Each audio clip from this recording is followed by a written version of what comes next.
Menantu kok numpang hidup? Rumah ini bukan punyamu. Itu kalimat yang ibu mertua saya teriakkan di depan satu kompleks arisan. Saya hanya diam, karena malam itu, di laci meja saya, ada satu map yang akan mengubah segalanya. Halo, sahabat. Selamat datang kembali. Apa kabar hari ini? Semoga kalian selalu sehat dan dijauhkan dari orang-orang yang pandai menyakiti, tapi pura-pura sayang. Sebelum kita mulai, tolong tekan tombol like dan subscribe, supaya cerita seperti ini terus bisa menemani malam kalian. Tulis juga kota kalian di kolom komentar. Saya ingin tahu, dari mana saja kalian menonton. Cerita hari ini tentang kesabaran yang dihina bertahun-tahun. Tapi tenang, bagian akhirnya akan membuat kalian menarik napas lega. Mari kita mulai. Nama saya Lestari. Usia saya 38 tahun. Saya bekerja sebagai notaris di sebuah kantor di kawasan Kuningan, Jakarta. Sudah 12 tahun saya menjalani profesi ini. Tanda tangan saya di mata hukum punya berat yang tidak main-main. Tapi di rumah sendiri, tanda tangan itu seakan tak berarti apa-apa. Saya menikah dengan Haryo 10 tahun lalu. Kami tinggal di sebuah rumah 2 lantai di kawasan Bintaro. Rumah yang nyaman. Halaman kecil di depan, dapur bersih di belakang. Rumah itu, dari batu pertama sampai genteng terakhir, dibangun dengan uang saya. Tapi tidak ada yang mengakui itu. Bahkan, suami saya sendiri lebih suka bercerita bahwa rumah itu dibeli dari hasil kerja kerasnya. Saya tidak pernah membantah. Saya pikir, untuk apa? Yang penting, kami punya tempat berteduh. Haryo bekerja di sebuah perusahaan distribusi. Gajinya cukup, tapi cukup itu hanya untuk dirinya sendiri. Untuk rokok, untuk kopi di kafe bersama teman-temannya, untuk gadget keluaran terbaru yang selalu ia pamerkan. Sisanya, semua kebutuhan rumah ditanggung oleh saya. Listrik, air, belanja bulanan, sekolah keponakan. Bahkan, arisan ibu mertua, semua keluar dari rekening saya. Tapi setiap kali ada tamu, Haryo akan berkata dengan bangga, "Alhamdulillah, saya bisa mencukupi keluarga." Saya hanya tersenyum. Senyum yang lama-lama terasa pahit di ujung bibir. Di rumah itu, kami tidak tinggal berdua. Ada ibu mertua saya, Bu Yati, usianya 61 tahun. Beliau pindah ke rumah kami sejak 3 tahun lalu. Katanya supaya ada yang merawat di hari tua. Saya menerima beliau dengan tangan terbuka. Saya pikir merawat orang tua suami adalah kewajiban saya. Ternyata saya salah mengira. Bu Yati bukan tipe ibu mertua yang ingin dirawat dengan tenang. Beliau ingin dilihat, ingin dipuji, ingin menjadi pusat di setiap obrolan tetangga. Dan untuk itu, beliau butuh panggung. Panggung itu adalah arisan kompleks setiap hari Minggu. Setiap Minggu pagi, Bu Yati akan berdandan rapi, memakai bros emas, menenteng tas yang katanya impor, lalu pergi ke rumah tetangga sambil bicara keras-keras. Anak saya, Haryo, memang paling tahu cara membahagiakan ibunya. Tas ini dari dia, mahal.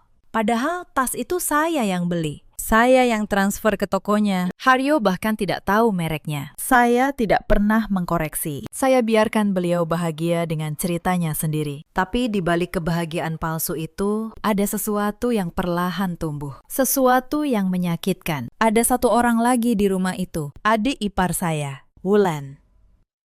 Usianya 29 tahun. Adik kandung Haryo. Wulan punya usaha kecil, butik pakaian daring. Tapi usahanya lebih banyak gaya daripada untung. Setiap bulan, ia datang ke rumah dengan satu tujuan, meminjam uang. "Mbak Lestari, modal Wulan lagi seret. Pinjem dulu ya, nanti pasti dibalikin," katanya manja. Saya selalu memberi 5 juta, 10 juta, kadang lebih. Dan kata nanti, itu tidak pernah datang. Tidak sekalipun Wulan mengembalikan, tapi saya diam. Karena setiap kali saya menagih, Bu Yati akan langsung membela. "Astaga, Lestari, Wulan itu adik suamimu. Masa hitung-hitungan sama saudara sendiri? Kamu ini pelit sekali jadi orang." Pelit. Kata itu sering sekali dilemparkan ke wajah saya, padahal sayalah yang menanggung hampir semua pengeluaran rumah ini. Begitulah hari-hari saya, bekerja sampai larut, pulang menyiapkan rumah, lalu mendengar hinaan halus yang dibungkus kata sayang. Saya menelan semuanya, karena saya pikir kesabaran selalu menemukan jalannya sendiri. Saya belum tahu malam itu bahwa jalan itu sudah mulai terbuka. Mari saya ceritakan dari awal retaknya. 3 tahun saya tinggal serumah dengan Bu Yati. Dan setiap tahun, penghinaan itu semakin terbuka. Awalnya hanya sindiran. Lama-lama menjadi ucapan langsung di depan orang banyak. Saya ingat satu sore di bulan kemarin. Saya baru pulang kerja, badan lelah.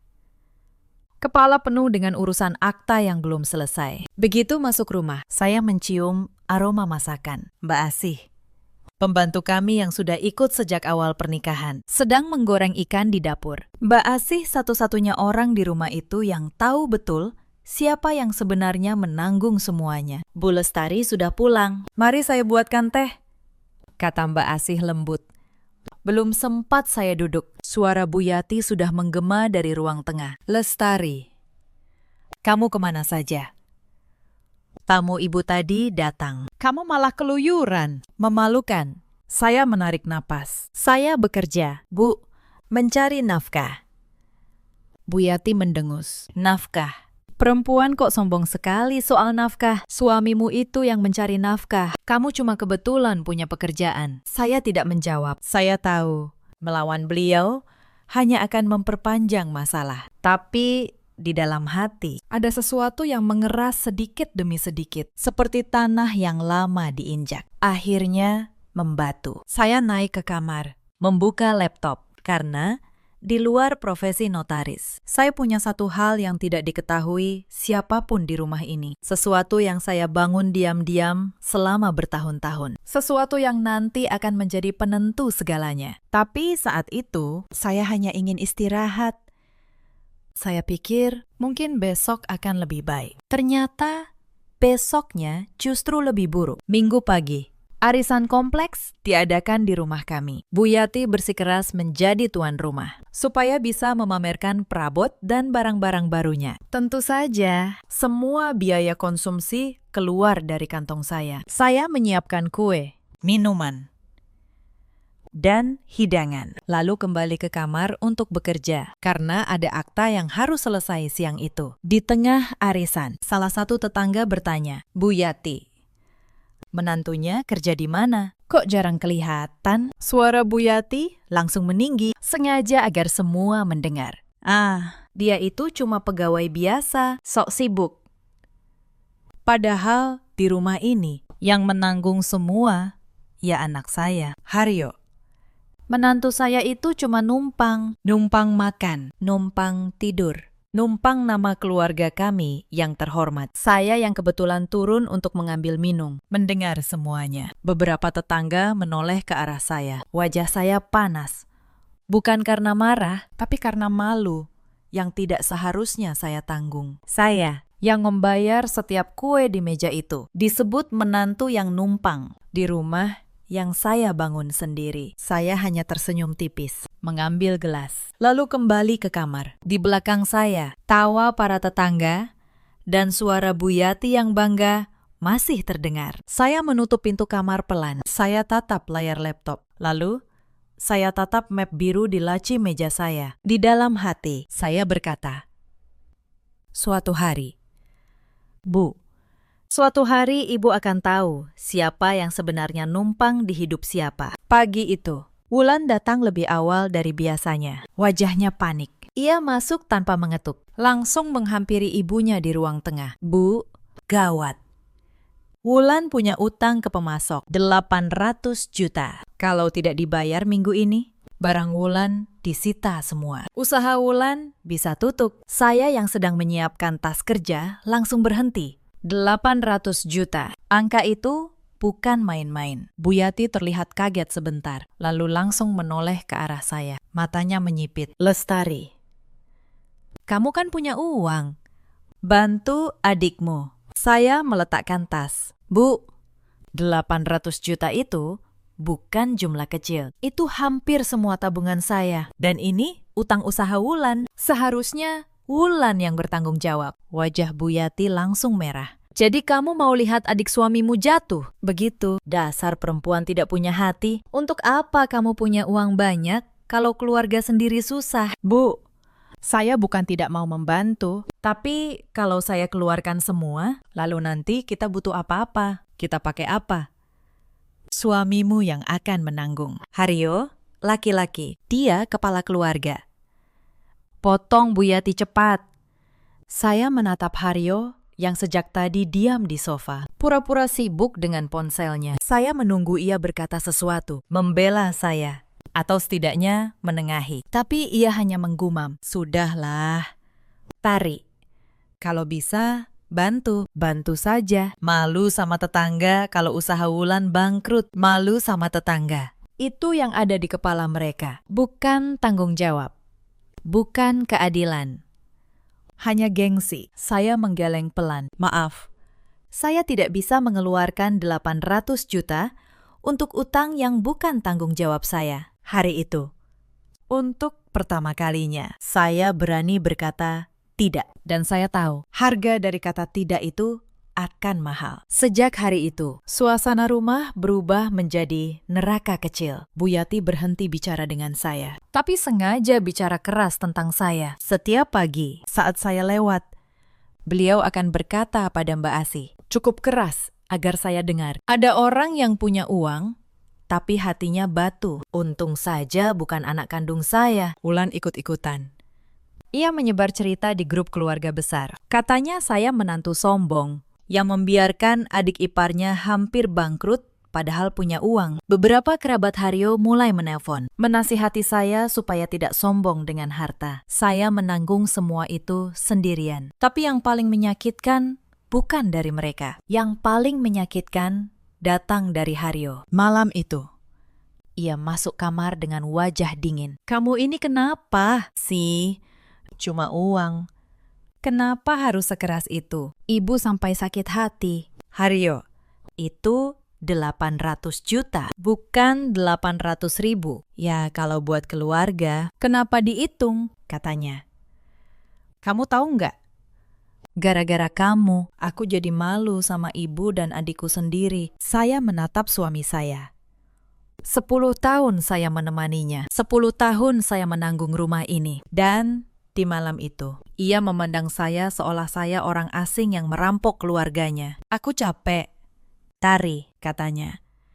"Kalau kamu nggak bisa jadi menantu yang baik, mungkin kita perlu mikir ulang soal pernikahan ini." Kalimat itu menghujam. Tapi anehnya, saya tidak menangis. Saya hanya merasa dingin, seperti ada sesuatu di dalam diri saya yang akhirnya padam dan digantikan oleh sesuatu yang lebih jernih. Saya tidak tahu saat Haryo tidur pulas malam itu. Di kamar sebelah, ibunya sedang menyusun rencana yang jauh lebih licik daripada yang saya bayangkan. Beberapa hari kemudian, saya mendengar percakapan yang tidak seharusnya saya dengar. Saya pulang lebih awal karena klien membatalkan janji. Mobil saya parkir di luar, dan saya masuk lewat pintu samping yang dekat dapur. Dari sana, suara dari ruang tengah terdengar jelas. "Bu, kalau Mbak Lestari nggak mau bantu, kita cari jalan lain."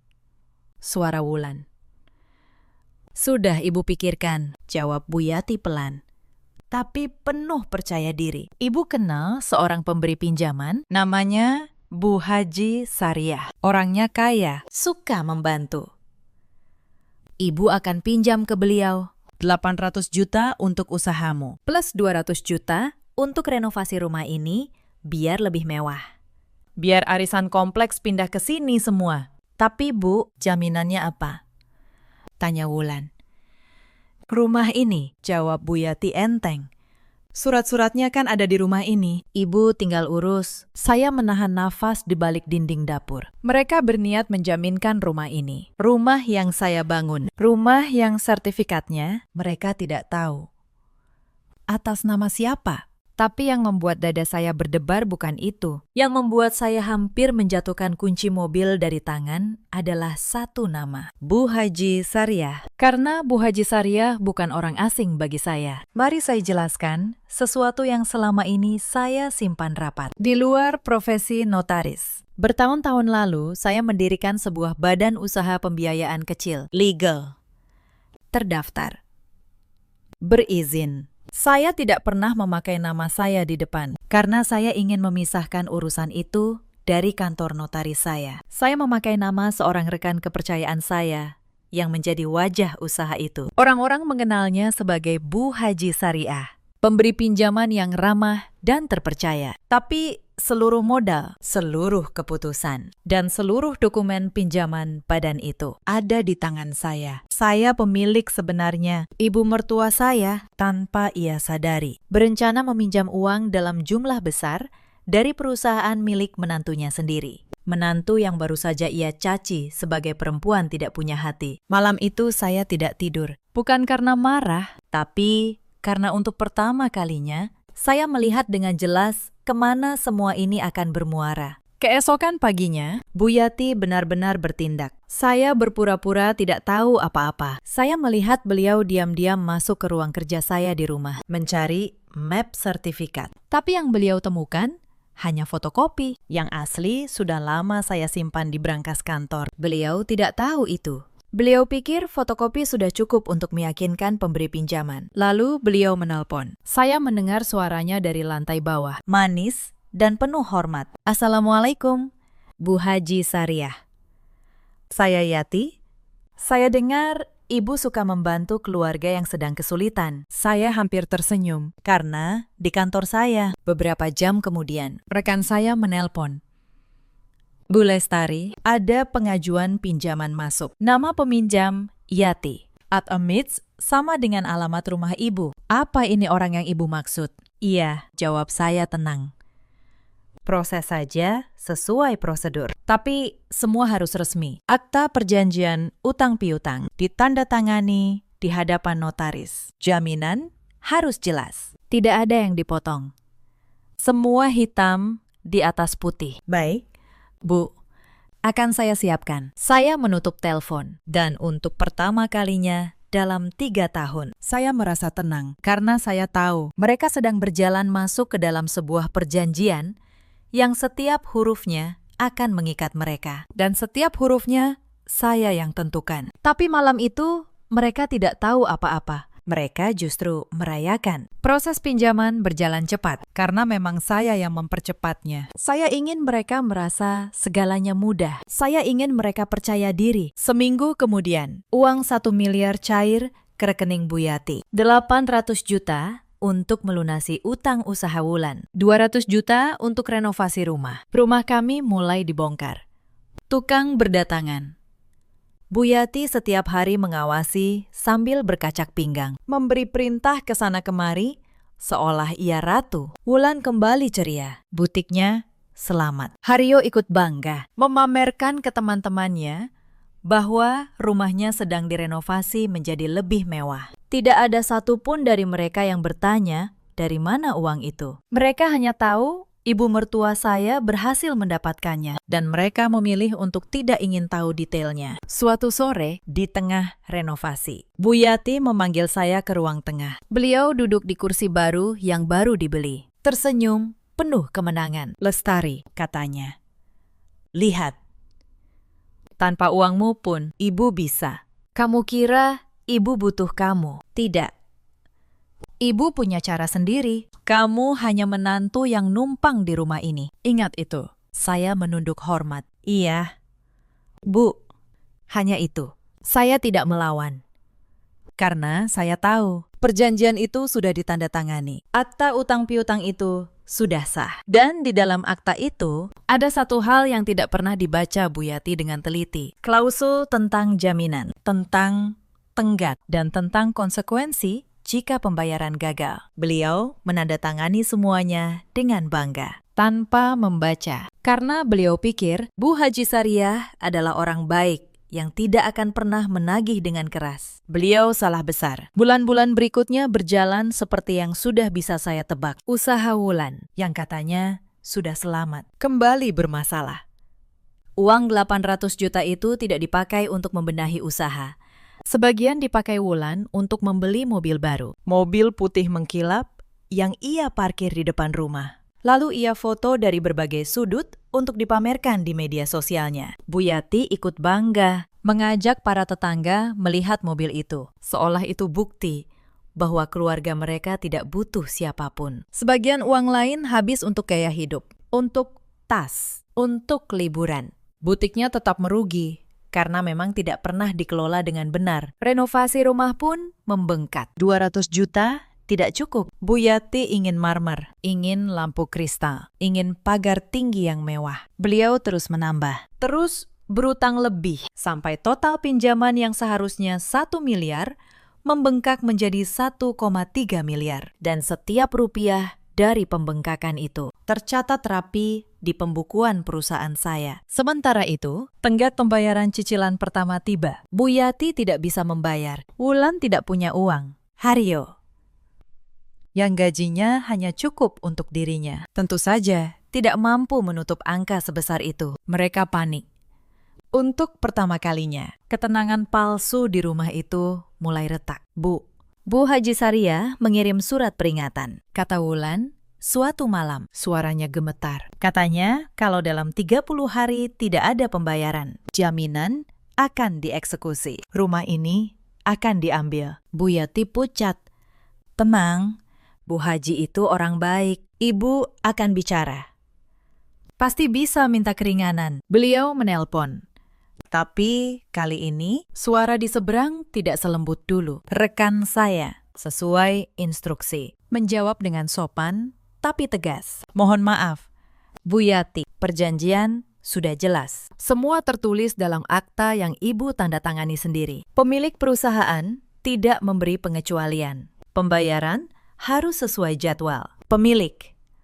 Bukankah Bu Haji Saria pemiliknya? Bu Haji Saria hanya pengelola. Pemilik sebenarnya orang lain, dan beliau tidak menerima keterlambatan. Bu Yati menutup telepon dengan tangan bergetar. Untuk pertama kalinya, saya melihat ketakutan di mata beliau. Tapi beliau masih belum tahu siapa pemilik itu. Beliau masih punya satu kartu terakhir, pikirnya. Dan kartu itu, ironisnya, adalah saya. Pagi berikutnya, sikap Bu Yati berubah 180 derajat. Beliau yang biasanya mencaci saya, tiba-tiba menjadi manis. Saat saya turun untuk sarapan, beliau sudah menyiapkan teh. Lestari. Sini, nak, duduk. Ibu buatkan teh kesukaanmu. Saya duduk. Saya tahu persis apa yang akan terjadi. Begini. Lestari, kata beliau. Suaranya dibuat selembut mungkin. Ibu sedang ada sedikit kesulitan. Utang renovasi. Kamu kan punya tabungan. Bantu ibu sekali ini saja. Anggap saja balas budi. Karena ibu sudah merawat Haryo sampai besar. Saya menatap cangkir teh di depan saya. Berapa, Bu? Tidak banyak. Cuma cicilan bulan ini 300 juta. Beliau tersenyum. Nanti bulan depan ibu ganti. 300 juta sebulan. Saya tahu beliau tidak akan pernah bisa menggantinya. Saya tahu bulan depan akan ada permintaan baru. Lalu bulan depannya lagi. Sampai tabungan saya habis dan rumah ini tetap akan jatuh. Bu, kata saya, tenang. Saya ingin bertanya. Uang yang ibu pinjam itu dari siapa? Wajah Bu Yati sedikit kaku. Dari teman ibu, Bu Haji Saria. Orang baik. Apakah ibu membaca perjanjiannya sebelum menandatangani? Ya, tidak perlu dibaca. Ibu kan percaya. Bu Haji itu orang baik. Saya mengangguk pelan. Kalau begitu, sebaiknya ibu baca dulu salinan aktanya. Karena kalau cicilan gagal, yang dieksekusi adalah jaminan. Dan ibu menjaminkan rumah ini. Bu Yati terdiam. Untuk sesaat, ada keraguan di matanya. Tapi gengsi beliau lebih besar dari ketakutan. Tidak akan sampai begitu. Pokoknya, kamu bantu ibu. Itu kewajibanmu sebagai menantu. Saya berdiri. Maaf, Bu. Saya tidak bisa menanggung utang yang dibuat tanpa sepengetahuan saya. Wajah manis Bu Yati hilang seketika, berganti dengan amarah yang sudah saya kenal. Dasar menantu durhaka. Sudah ibu rendahkan diri minta tolong, masih juga menolak. Awas kamu, ibu doakan hidupmu susah. Saya tidak menjawab. Saya hanya pergi ke kantor, tapi di dalam mobil saya menarik napas panjang karena saya tahu hitungan mundur sudah dimulai. Hari-hari berikutnya menjadi semakin tegang. Surat peringatan kedua datang. Lalu yang ketiga, setiap surat membuat suasana rumah semakin panas. Wulan mulai menjual perhiasannya. Haryo mulai meminjam ke teman-temannya. Tapi tidak ada yang mau memberi dalam jumlah besar. Bu Yati setiap hari menelpon Bu Haji Sariah, memohon. Menangis. Tapi jawabannya selalu sama, bayar sesuai perjanjian atau jaminan dieksekusi. Di tengah kepanikan itu, mereka mulai mencari kambing hitam dan kambing hitam itu seperti biasa adalah saya. Ini semua gara-gara kamu, kata Haryo suatu malam, menunjuk wajah saya. Kalau dulu kamu mau bantu Wulan, ibu tidak akan pinjam ke orang itu. Sekarang rumah kita mau diambil. Ini salahmu. Saya menatapnya dengan tenang. Haryo, aku menolak meminjamkan 800 juta untuk utang yang bukan tanggung jawabku. Itu keputusanku. Tapi yang memutuskan untuk berutang 1,3 miliar dan menjaminkan rumah ini bukan aku.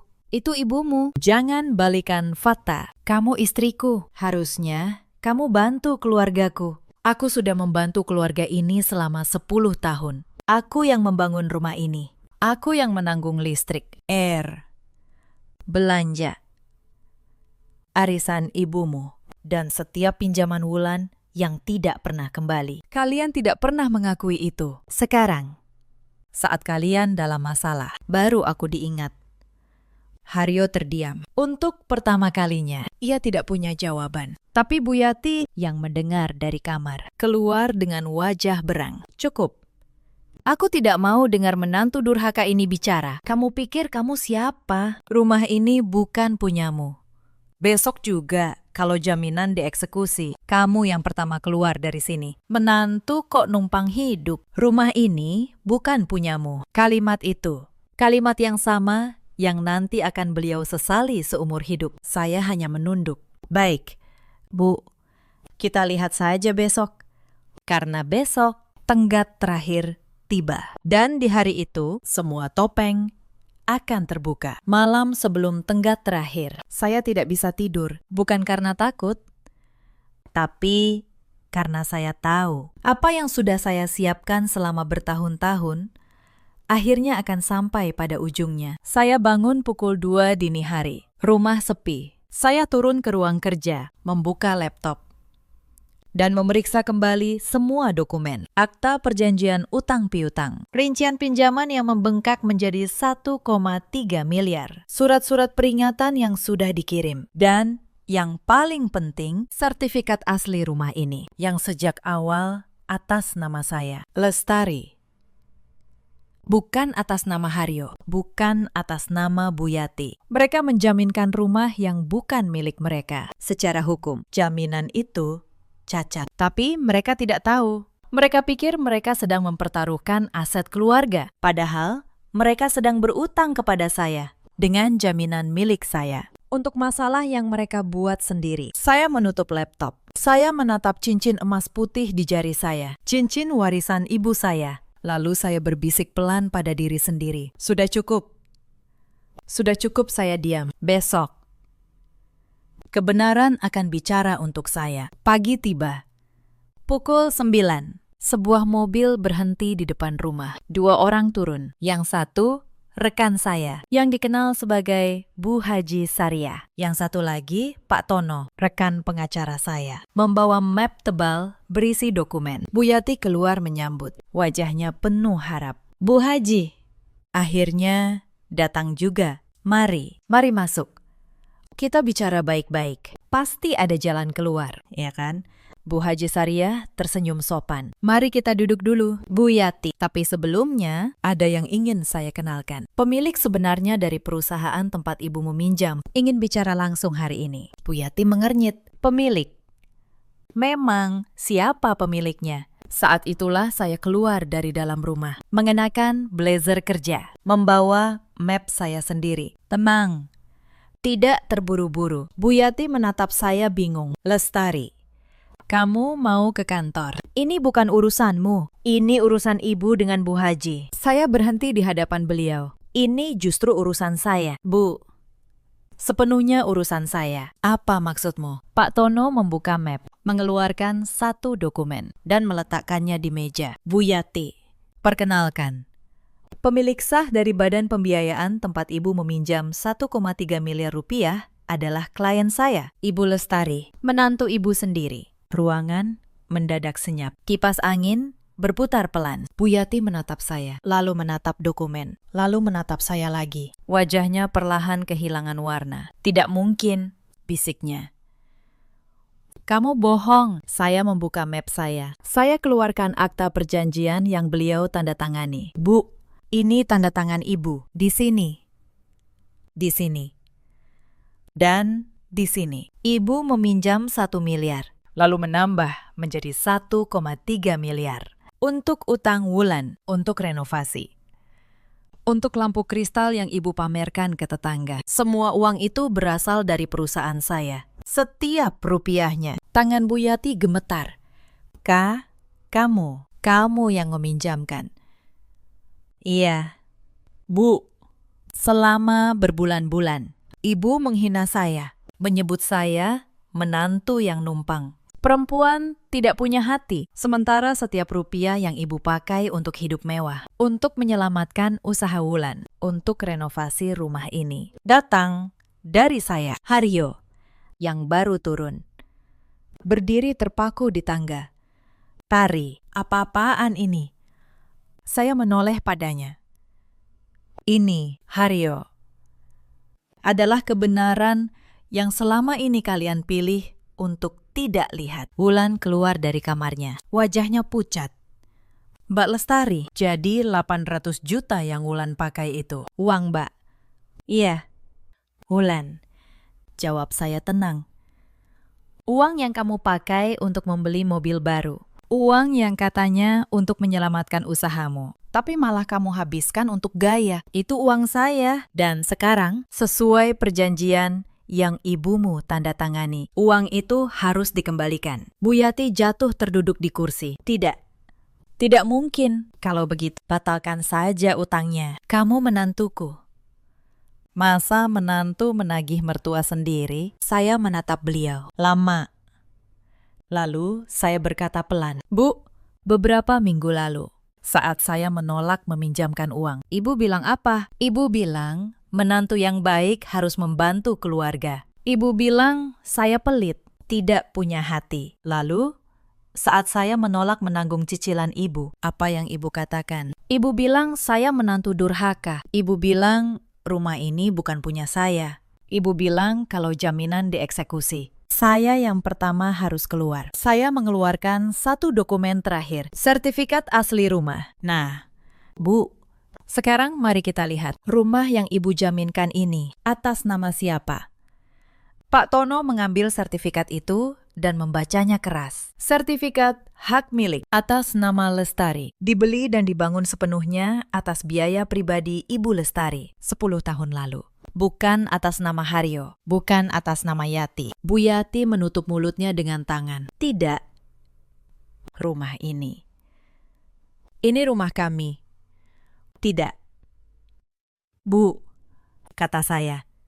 Rumah ini tidak pernah menjadi milik Ibu. Ibu menjaminkan sesuatu yang bukan milik Ibu. Secara hukum, jaminan itu tidak sah. Artinya, utang 1,3 miliar itu menjadi utang pribadi Ibu dan Wulan tanpa jaminan apapun. Dan saya, sebagai pemberi pinjaman, berhak menagihnya sepenuhnya. Haryo melangkah turun. Suaranya bergetar. Tari, tolong. Kita keluarga. Jangan begini, kita bisa bicarakan baik-baik. Saya menoleh padanya. 10 tahun pernikahan terlintas di kepala saya. Semua pengorbanan, semua diam. Semua hinaan yang saya telan demi menjaga rumah tangga ini. Haryo, kata saya. Beberapa minggu lalu, kamu bilang kalau aku tidak bisa menjadi menantu yang baik. Kita perlu memikirkan ulang pernikahan ini. Kamu memandangku seperti orang asing. Kamu membela ibumu dan adikmu, bukan istrimu. Sekarang, kamu bicara soal keluarga. Ia terdiam. Aku sudah memikirkannya, Haryo, berhari-hari, dan aku sudah punya jawaban. Saya mengeluarkan satu map terakhir dari tas saya. Saya letakkan di meja di hadapan Haryo. Surat gugatan cerai sudah aku siapkan, tinggal kamu tanda tangan. Atau kita selesaikan di pengadilan. Sesi ruangan terdiam. Bu Yati menangis. Wulan menunduk. Haryo menatap surat itu dengan mata kosong. Saya berdiri tegak. Sekarang, soal utang. Saya beri dua pilihan. Pertama, Ibu dan Wulan melunasi 1,3 miliar sesuai perjanjian dalam 30 hari. Atau kedua, jika tidak mampu, aset pribadi Ibu dan Wulan yang akan menjadi jaminan pengganti mobil baru Wulan. Perhiasan Ibu, semua yang kalian beli dari uang saya akan kembali kepada saya. Kamu tega sekali. Ishak Buyati. Saya menatap beliau dengan tenang. Tega.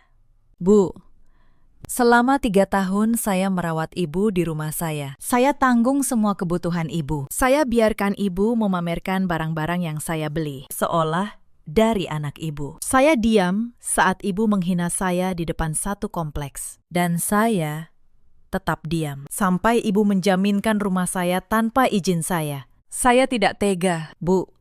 Saya hanya berhenti membiarkan diri saya diinjak. Hari itu, untuk pertama kalinya, tidak ada satupun dari mereka yang bisa membalas kata-kata saya. Tidak ada lagi panggilan menantu durhaka. Tidak ada lagi tuduhan perempuan tidak punya hati. Yang ada hanya keheningan dan suara isak tangis Bu Yati yang baru menyadari betapa dalam beliau telah terjatuh ke dalam lubang yang digali sendiri. Pak Tono menutup mapnya. Bu Lestari, semua dokumen sudah lengkap dan sah. Kapan Ibu ingin saya mulai proses penagihan resmi? Saya menatap ketiga orang di hadapan saya. Mertua yang menghina saya, suami yang mengkhianati saya, adik ipar yang memanfaatkan saya. Lalu saya berkata, beri mereka waktu sampai sore ini untuk berpikir. Setelah itu, kita jalankan sesuai prosedur. Saya berbalik dan masuk ke kamar. Di belakang saya dengar Bu Yati mulai meratap. Wulan, ini semua gara-gara kamu dan utangmu. Kalau kamu tidak minjam, Ibu tidak akan begini. Dan Wulan membalas, Ibu yang menyuruh Wulan. Ibu yang bilang pinjam ke Bu Haji. Ibu yang menjaminkan rumah. Jangan salahkan Wulan. Saya mendengar mereka mulai saling menyalahkan. Keluarga yang dulu kompak menghina saya, kini hancur dari dalam, saling menunjuk. Itulah karma. Ia tidak perlu saya panggil. Ia datang sendiri, lewat tangan mereka sendiri. Sore itu, Haryo mengetuk pintu kamar. Saya membukanya, wajahnya lelah. Matanya merah. Tari, katanya pelan. Aku salah. Aku tahu aku salah. Selama ini, aku terlalu menuruti Ibu dan Wulan. Aku tidak pernah membelamu. Aku menyesal. Saya menatapnya. Tidak ada lagi kemarahan di dada saya, hanya rasa lelah yang dalam. Haryo, penyesalan itu datang terlambat, bukan karena uang. Aku tidak pernah menikahimu karena gaji atau gengsi. Aku menikahimu karena aku percaya kita akan saling menjaga. Tapi selama 10 tahun, aku menjaga sendirian. Dan saat aku butuh kamu berdiri di sisiku, kamu malah memandangku seperti musuh. Aku bisa berubah, Tari. Beri aku kesempatan, saya menggeleng pelan. Kesempatan itu sudah aku berikan berkali-kali, selama bertahun-tahun. Setiap kali aku diam, itu kesempatan. Setiap kali aku tetap membayar, itu kesempatan. Kamu memilih untuk tidak melihatnya. Saya menyerahkan pena padanya. Tanda tangani suratnya. Haryo, kita selesaikan dengan hormat. Aku tidak akan menuntut apapun darimu, karena kamu memang tidak punya apa-apa. Tapi utang ibumu dan adikmu, itu urusan mereka dengan perusahaan saya. Hukum yang akan menyelesaikannya. Haryo menatap pena itu lama. Lalu, dengan tangan gemetar, ia menandatangani surat gugatan cerai itu. Dalam 30 hari, semuanya berjalan sesuai prosedur. Bu Yati dan Wulan tidak mampu melunasi 1,3 miliar. Maka, sesuai perjanjian, aset pengganti diserahkan. Mobil baru Wulan ditarik.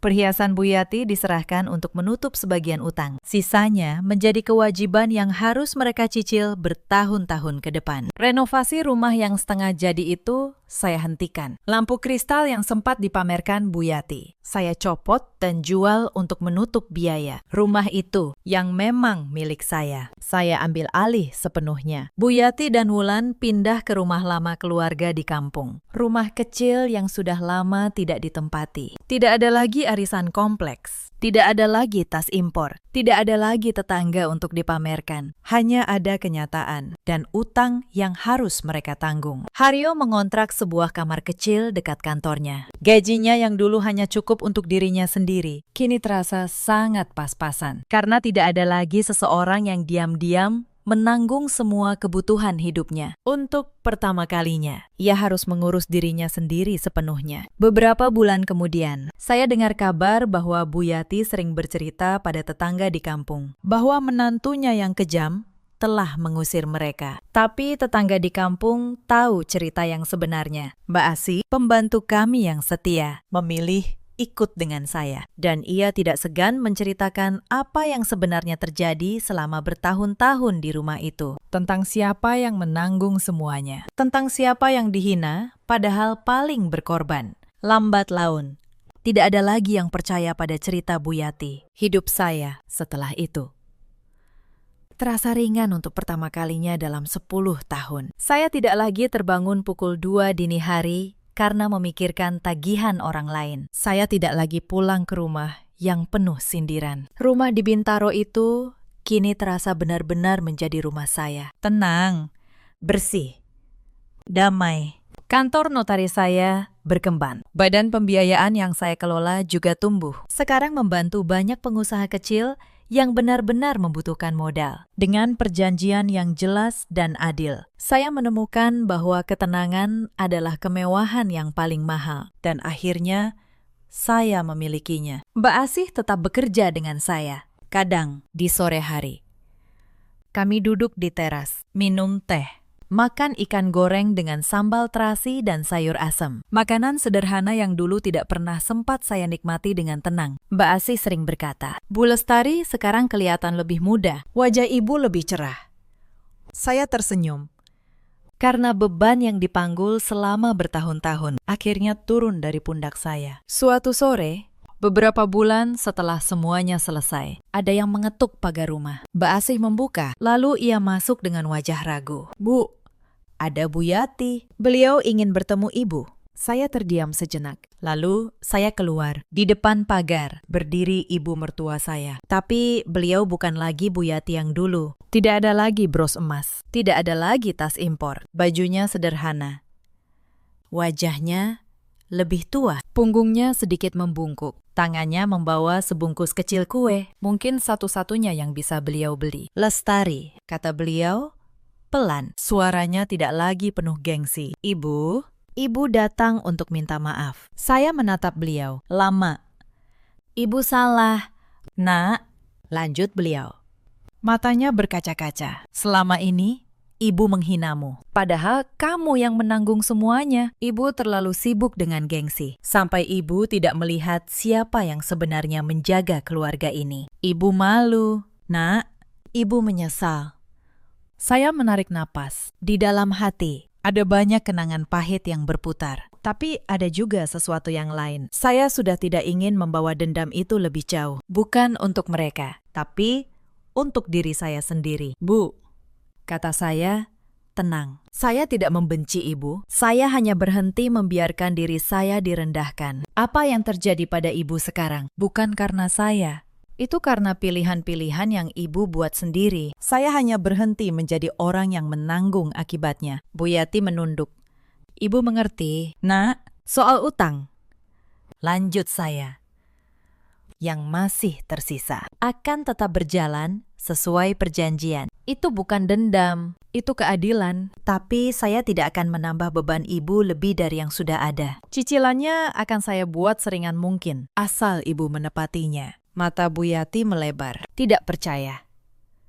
Kamu masih mau meringankan ibu setelah semua yang ibu lakukan. Saya bukan orang yang kejam, Bu, kata saya. Saya hanya bukan lagi orang yang bisa ibu injak. Itu dua hal yang berbeda. Beliau menangis. Kali ini bukan tangis kemarahan, bukan tangis gengsi yang terluka, tapi tangis seseorang yang akhirnya menyadari kesalahannya terlambat. Tapi tulus. Saya menerima bungkusan kue itu. Terima kasih, Bu. Hati-hati di jalan. Beliau mengangguk. Lalu berbalik pergi dengan langkah pelan. Saya menatap punggung beliau yang menjauh. Dan saya tahu bab itu akhirnya telah ditutup. Tentang Haryo, saya mendengar kabarnya dari jauh. Beberapa bulan setelah perceraian, ia mencoba menghubungi saya beberapa kali. Awalnya meminta maaf, lalu perlahan nada bicaranya berubah menjadi permintaan. Ia kehilangan pekerjaannya karena perusahaan mengurangi karyawan, dan ia kesulitan secara keuangan. Ia berharap saya, sebagai mantan istri, mau membantunya. Saya tidak membalas. Bukan karena dendam, tapi karena saya sudah belajar satu hal yang sangat berharga. Membantu orang yang tidak pernah menghargai bantuan hanya akan membuat mereka semakin tidak menghargainya. Kebaikan yang diberikan tanpa batas akan dianggap sebagai kewajiban. Suatu hari, seorang teman lama bercerita bahwa ia melihat Haryo di sebuah warung kecil, makan sendirian. Tidak ada lagi kafe mahal, tidak ada lagi gadget terbaru yang dipamerkan, tidak ada lagi cerita tentang saya yang menanggung keluarga. Ia hanya seorang laki-laki yang akhirnya harus berhadapan dengan kenyataan bahwa kenyamanan yang dulu ia nikmati ternyata dibangun oleh tangan istri yang ia campakkan. Wulan, adik ipar saya, akhirnya benar-benar menutup butiknya. Tidak ada lagi modal yang bisa dipinjam. Tidak ada lagi Mbak yang bisa dimintai uang dengan kata nanti dibalikin. Ia harus bekerja sebagai pegawai biasa di toko orang lain, mulai dari nol. Belajar arti uang yang sesungguhnya. Kabarnya, di tempat kerjanya, ia menjadi pegawai yang rajin dan jujur. Mungkin pada akhirnya, kejatuhan itu mengajarkannya sesuatu yang tidak pernah ia pelajari saat hidup nyaman. Saya tidak merasa senang atas penderitaan mereka. Saya tidak pernah menginginkan itu. Saya hanya melepaskan tangan saya dan membiarkan setiap orang menanggung berat dari pilihannya sendiri. Itulah yang selama ini saya tahan. Bukan kemarahan, tapi keadilan yang tertunda terlalu lama. Setahun kemudian, hidup saya benar-benar berubah. Saya mengangkat seorang anak perempuan dari panti asuhan. Seorang gadis kecil bernama Sekar, yang ditinggal kedua orang tuanya. Rumah di Bintaro yang dulu penuh dengan sindiran dan hinaan, kini penuh dengan tawa anak kecil. Saya akhirnya menemukan keluarga yang sebenarnya. Bukan keluarga yang menuntut, tapi keluarga yang saling menyayangi dengan tulus. Setiap pagi, saya mengantar Sekar ke sekolah sebelum berangkat ke kantor. Setiap sore, kami makan bersama di meja yang sama, tanpa ada yang menghina, tanpa ada yang menuntut. Sekar suka sekali bertanya tentang pekerjaan saya, dan saya senang menjelaskannya pelan-pelan. Di matanya, saya melihat sesuatu yang tidak pernah saya lihat di rumah lama itu, yaitu rasa hormat yang tulus, bukan karena uang, tapi karena sayang. Dan setiap malam, saya tidur dengan tenang, tanpa harus memikirkan tagihan orang lain. Saya pernah berpikir selama bertahun-tahun bahwa kesabaran adalah tentang menahan diri sampai habis. Sekarang saya tahu, saya keliru.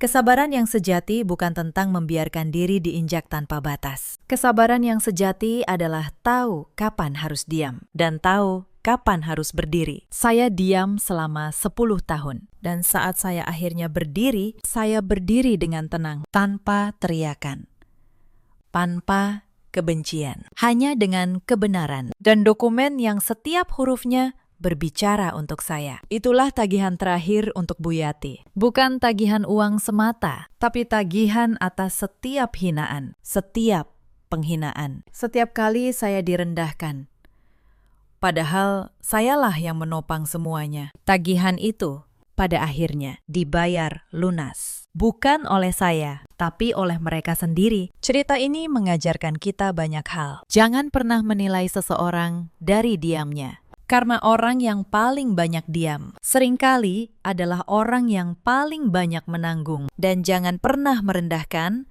tangan yang memberimu makan. Karena suatu hari, tangan itu bisa memilih untuk berhenti. Di luar sana, ada banyak perempuan seperti saya dulu. Perempuan yang menanggung seluruh beban keluarga, tapi disebut tidak punya hati saat berani berkata cukup. Perempuan yang membangun rumah dengan tangannya sendiri, tapi diusir dari rumah itu dengan kata-kata kasar. Jika kalian salah satu dari mereka, ketahuilah, kesabaran kalian bukan kelemahan. Tapi jangan biarkan kesabaran itu berubah menjadi rantai yang mengikat kalian selamanya. Ada juga banyak suami seperti Haryo di luar sana. Suami yang menikmati pengorbanan istrinya, tapi tidak pernah berdiri di sisinya saat dibutuhkan. Suami yang lebih takut malu pada tetangga daripada kehilangan orang yang paling mencintainya. Kepada mereka, kenyataan pada akhirnya akan datang menagih, sama seperti yang datang pada Haryo. Dan ada pula para ibu mertua seperti Bu Yati. Ibu yang menyayangi gengsi lebih dari menyayangi keluarganya sendiri. Ibu yang sibuk pamer di depan orang lain, sampai lupa menghargai orang yang setiap hari ada untuknya. Semoga kisah ini menjadi cermin, agar tidak ada lagi yang menanam penghinaan, lalu menuai penyesalan. Dalam hidup, kita semua punya pilihan. Pilihan untuk menghargai atau merendahkan. Pilihan untuk berterima kasih atau menuntut tanpa henti. Setiap pilihan menulis takdir kita sendiri. Apa yang kita tanam, itu yang akan kita tuai. Bu Yati menanam penghinaan, dan ia menuai kesepian. Saya menanam kesabaran dan kerja keras, dan saya menuai ketenangan. Bagaimana dengan kalian? Apakah kalian pernah berada di posisi saya dulu? Pernahkah kalian merasa menjadi orang yang paling berkorban, tapi paling diremehkan? Ceritakan kisah kalian di kolom komentar. Saya ingin mendengarnya, karena di luar sana kita tidak sendirian. Terima kasih sudah menemani sampai akhir. Sampai jumpa di cerita berikutnya. Jaga diri kalian, dan jangan pernah takut untuk berdiri saat tiba waktunya. Setelah resmi bercerai, saya baru tahu sedang mengandung anak kembar. Saya memilih diam. Saya melahirkan mereka seorang diri. Setahun kemudian, saat membawa anak saya memeriksakan jantung, seorang dokter berbisik di telinga saya. Di ujung koridor, ada seseorang yang menunggu, ingin bertemu ibu. Halo, sahabat. Selamat datang kembali di kanal ini. Kalau kisah malam ini menyentuh hati Anda, tolong tinggalkan satu kata di kolom komentar. Mari kita mulai. Jakarta di akhir September. Hujan turun kelabu sejak pagi. Gan besar di kawasan Bintaro itu seolah diselimuti lapisan kesedihan yang lembab dan dingin. Nama saya Anindita Kirana. Saat itu, usia saya 31 tahun. Saya bekerja sebagai ilustrator buku anak dan prestorasi foto lama. 6 tahun 3 bulan yang lalu, saya melangkah masuk ke dalam keluarga Wijaja melalui sebuah pernikahan adat yang megah, lengkap dengan segala upacaranya. Lengkap pula dengan tatapan bangga dari orang tua kedua belah pihak. Saat itu, saya adalah istri Baskara Wijaja, direktur sebuah perusahaan alat kesehatan ternama di Jakarta. Ibu mertua saya, Bu Dewi Kartika, pernah menggenggam tangan saya di hari pernikahan. Beliau berkata lembut, "Setelah masuk ke rumah ini, kamu adalah putri mama." Baskara itu wataknya keras. Kalau ada apa-apa, kamu yang sabar sedikit ya. Saya mengangguk. Saya percaya setiap kata itu. Saya tidak tahu, kata-kata semanis itu bisa berubah menjadi pisau yang paling dingin. Tahun-tahun pertama berjalan baik. Rumah keluarga Wijaja berdiri di kawasan Menteng. Halamannya luas, pagarnya tinggi, dan setiap sudutnya berkilau. Baskara sibuk, pulang larut, pergi pagi. Tapi setiap kali ia melihat saya, matanya masih hangat. Itu sudah cukup bagi saya saat itu. Saya mengisi hari dengan menggambar. Saya juga membantu Bu Dewi mengurus rumah. Saya pikir inilah keluarga yang akan saya jaga seumur hidup. Lalu Sherina datang. Sherina adalah sepupu Baskara dari pihak ibu. Usianya 29 tahun. Ia tinggal di rumah itu dengan alasan sedang mencari kerja di Jakarta. Sejak hari pertama, ada sesuatu dalam tatapannya yang membuat saya tidak nyaman. Senyumnya manis, tapi senyum itu tidak pernah sampai ke matanya. Mbak Anindita beruntung sekali, katanya suatu sore, dapat suami sekaya Mas Baskara. Padahal Mbak cuma tukang gambar, kan? Saya hanya tersenyum. Saya pikir itu hanya gurauan. Saya tidak tahu kalimat-kalimat kecil seperti itu adalah retakan pertama. Dan retakan selalu melebar bila dibiarkan. Bulan-bulan berikutnya, Sherina semakin sering berada di dekat Baskara, membawakan kopi, menyiapkan berkas kantornya, tertawa di setiap leluconnya. Saya tidak cemburu, saya percaya pada suami saya. Itulah kesalahan saya yang pertama. Suatu malam, Bu Dewi memanggil saya ke ruang tengah. Wajahnya berbeda, dingin. Anindita, katanya pelan. Mama dengar kabar yang tidak enak. Saya menatapnya bingung. Kabar apa? Bu, beliau meletakkan sebuah ponsel di atas meja. Di layarnya ada sebuah foto saya di sebuah kafe, sedang duduk berhadapan dengan seorang pria yang tidak saya kenal. Jantung saya berdebar. Bu, ini bukan seperti yang ibu kira. Lalu, seperti apa? Suaranya meninggi sedikit. Itu kamu atau bukan? Itu memang saya, tapi pria itu klien. Dia memesan ilustrasi untuk buku anaknya. Kami hanya membicarakan pekerjaan. Bu Dewi memandang saya lama. Mama harap begitu. Tapi cara beliau memandang saya malam itu sudah berubah. Saya merasakannya. Sesuatu telah retak. Dan saya tidak tahu cara menambalnya. Belakangan, saya baru mengerti. Foto itu diambil oleh Sherina. Ia mengikuti saya ke pertemuan kerja, lalu memotret dari sudut yang membuat segalanya tampak salah. Itu baru permulaan. Beberapa hari kemudian, sebuah pesan masuk ke ponsel Baskara. Pesan itu berisi foto yang sama, ditambah kalimat-kalimat yang tidak pernah saya tulis. Kalimat mesra, seolah saya mengirimnya pada pria asing itu. Saya tidak pernah menulisnya. Nomor itu bukan nomor saya. Tapi siapa yang akan percaya seorang istri yang membela diri? Baskara pulang malam itu dengan wajah yang belum pernah saya lihat. Ia melempar ponselnya ke atas meja. Jelaskan, katanya dingin.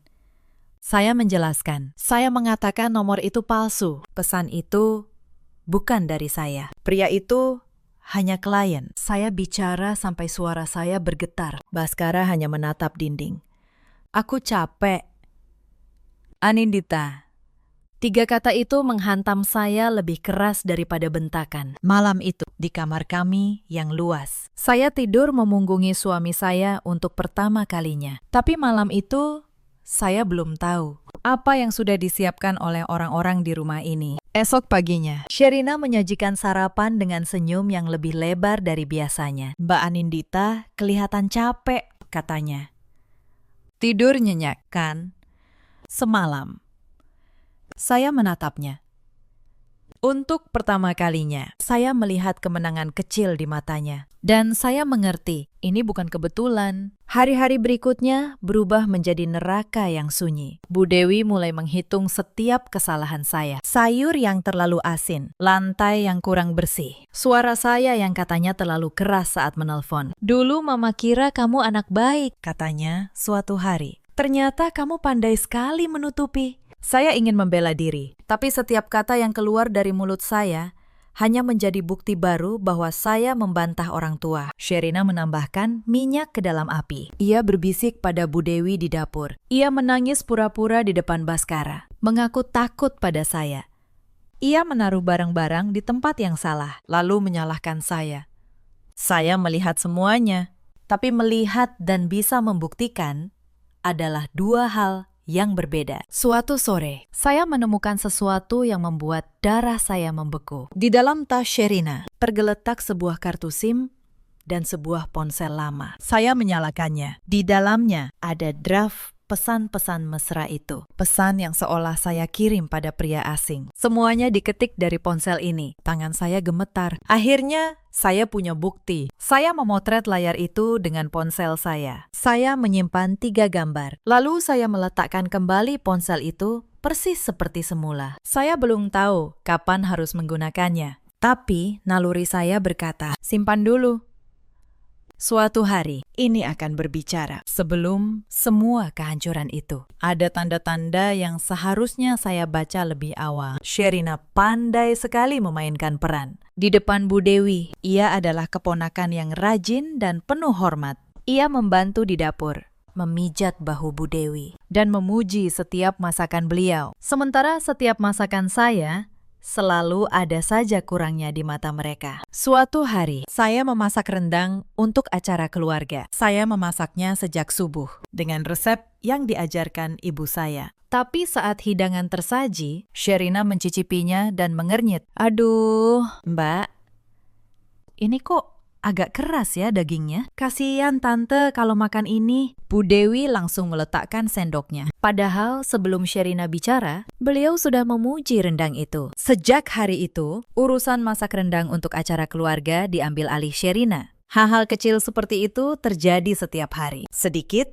demi sedikit, Sherina menggeser posisi saya di rumah itu. Sementara saya terlalu naif untuk menyadarinya. Lalu ada peristiwa kalung. Bu Dewi memiliki sebuah kalung emas warisan yang sangat ia jaga. Suatu hari, kalung itu hilang dari kamarnya. Seisi rumah heboh. Dan entah bagaimana, Sherina menemukan kalung itu di dalam laci meja rias saya. Mbak Anindita, kata Sherina dengan suara pura-pura sedih. Kenapa kalung tante ada di kamar Mbak?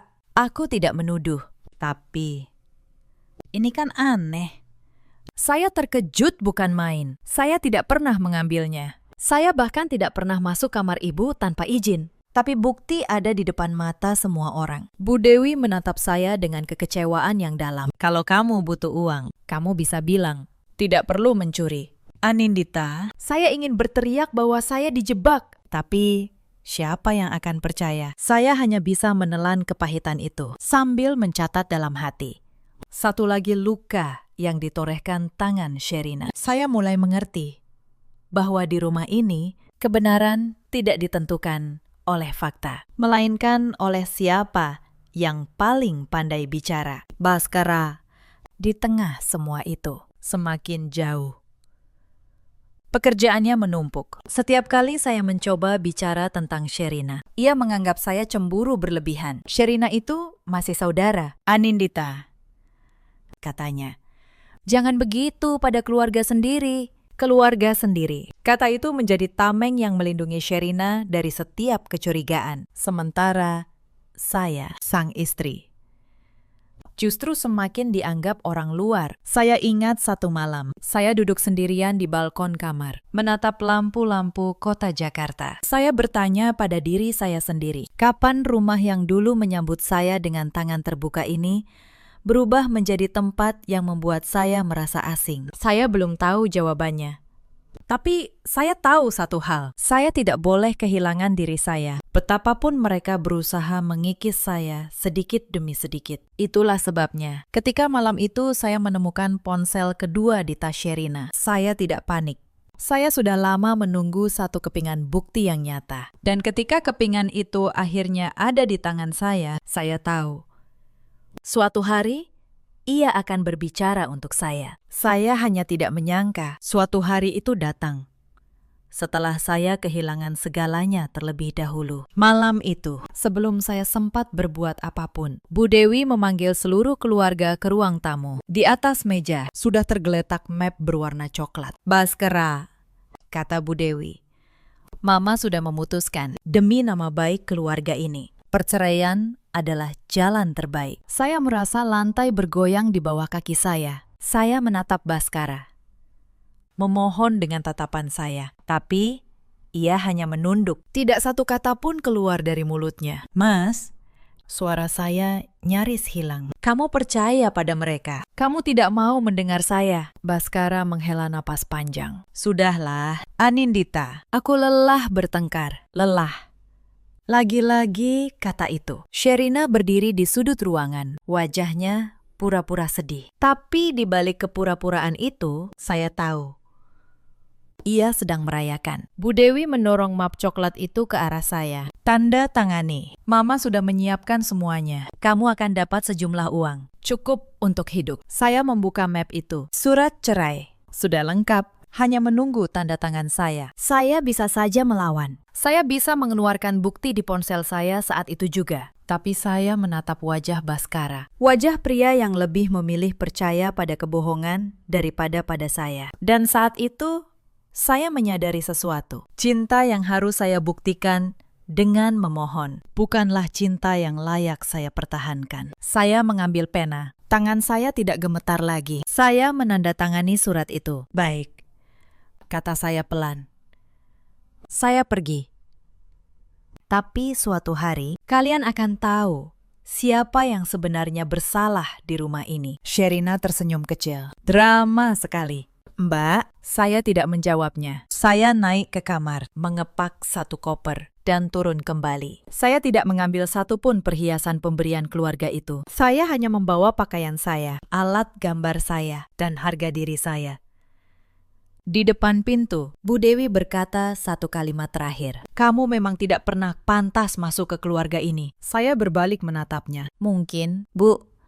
Tapi setidaknya, saya tidak pernah memfitnah orang yang tidak bersalah. Lalu, saya melangkah keluar ke dalam hujan September. Saya tidak tahu. Di dalam tubuh saya, dua kehidupan kecil sedang mulai tumbuh. Saya baru menyadarinya 3 minggu kemudian. Saat itu, saya sudah tinggal di sebuah rumah kontrakan kecil di Bekasi, bersama ibu kandung saya, Bu Hani. Pagi itu, saya mual, dan kepala saya berputar. Bu Hani menatap saya lama. Dek, kamu.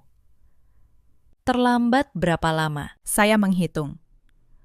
Dan jantung saya berhenti sejenak. Hasil tes menunjukkan 2 garis. Lalu pemeriksaan dokter menunjukkan sesuatu yang lebih mengguncang. Bukan 1, tapi 2. Saya mengandung anak kembar. Saya duduk di tepi ranjang, memeluk perut saya, dan menangis. Bukan karena sedih, tapi karena untuk pertama kalinya sejak meninggalkan rumah itu, saya merasa tidak sendirian. Apa kamu akan memberitahu Baskara? Tanya ibu saya pelan. Saya menggeleng. Tidak.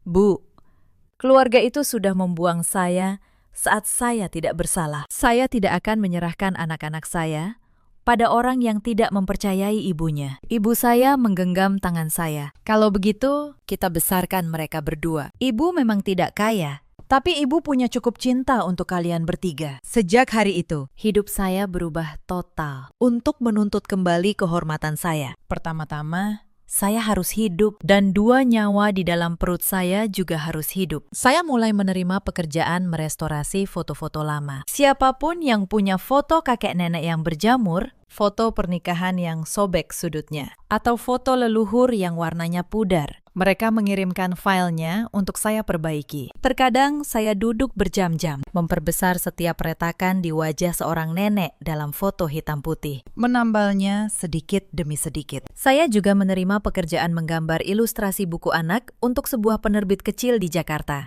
Uangnya tidak banyak, kadang ada, kadang tidak.